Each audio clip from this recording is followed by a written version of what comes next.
నమస్తే, welcome to Swapnika devotional TV. భారతదేశంలో ఎంతో ప్రాముఖ్యత కలిగిన పుణ్యక్షేత్రాల్లో సింహాచల ఆలయం కూడా ఒకటి. విశాఖపట్నం జిల్లాలోని సింహాచలం క్షేత్రం శ్రీ వరాహ లక్ష్మీ నరసింహస్వామి దేవస్థానంగా పిలువబడుతుంది. విశాఖపట్నంలో తూర్పు కనుమలలో ఉన్న పర్వత శ్రేణిపై ఈ హిందూ పుణ్యక్షేత్రం ఉంది. ఇక్కడ స్వామివారికి ఎన్నో మహిమలు ఉన్నాయి. కోరిన కోరికలు తీర్చే బంగారు తండ్రిగా భక్తులకు దర్శనమిస్తాడు. సింహాచలం అప్పన్నను దర్శించుకునేందుకు సంవత్సరం మొత్తం కూడా లక్షలాది భక్తులు వస్తూ ఉంటారు. వచ్చిన ప్రతి ఒక్కరికి కోరిన కోరికలు తెచ్చిపెట్టే బంగారు తండ్రిగా ఇక్కడ కొలువు తీరారు. సింహాచలం వచ్చే భక్తులు సింహాద్రినాథుని దర్శించుకున్నాక కొండపై రాళ్ళు ఒకదానిపై ఒకటి పేర్చడం ఆనవాయితీగా వస్తుంది. అయితే భక్తులు ఇక్కడ సొంత ఇంటిని నిర్మించుకోవాలని అనుకుంటే మాత్రం ఈ స్వామివారికి చెప్పుకుంటే అది ఖచ్చితంగా నెరవేరుతుంది అని భక్తుల నమ్మకం. అలా రాయి ఒకదానిపై మరొకటి పేర్చి సొంతింటి కళ సాకారం అవుతుందని భక్తుల విశ్వాసం.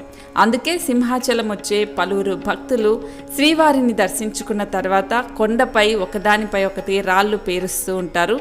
సో ఇక్కడ అది చాలా నమ్మకంగా కొలుస్తూ ఉంటారు. సో ఇక్కడ ప్రతి చోట అలాగే కనిపిస్తాయి. ఈ రాళ్ళు తమ ఇంటి పునాది రాళ్ళుగా మారుతాయనేది భక్తుల నమ్మకం. సింహాచలం వెళ్ళేటప్పుడు కొండపై రహదారిపై ఇరువైపులా మనకు ఎక్కువ సంఖ్యలో ఇలా రాళ్ళు కనిపిస్తూనే ఉంటాయి.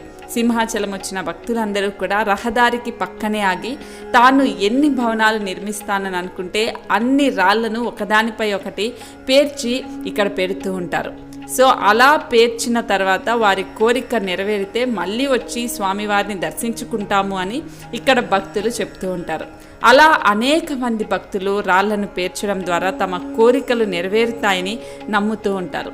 సో అందుకనే సింహాచలంలో రాళ్లను పేర్చడం వల్ల వాళ్ళ సొంతింటి కళ నెరవేరుతుందని భక్తుల నమ్మకం.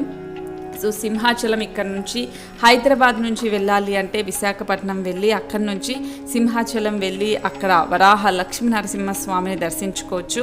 అలాగే సొంతింటి కళనే కాదు, మీరు ఏ కోరిక మీది నెరవేరాలన్నా సింహాచలం వెళ్ళి ఆ లక్ష్మీ నరసింహస్వామిని మీరు దర్శించుకుంటే మీరు అనుకున్న కోరిక నెరవేరుతుంది అని పురాణాల్లో కూడా చెప్పబడింది. ఎందుకంటే అక్కడ లక్ష్మీ నరసింహస్వామి వరాహ రూపంలో అందరికీ దర్శనమిస్తారు కనుక మీరు కూడా తప్పకుండా అక్కడికి వెళ్ళి దర్శించుకోండి. శుభమస్తు.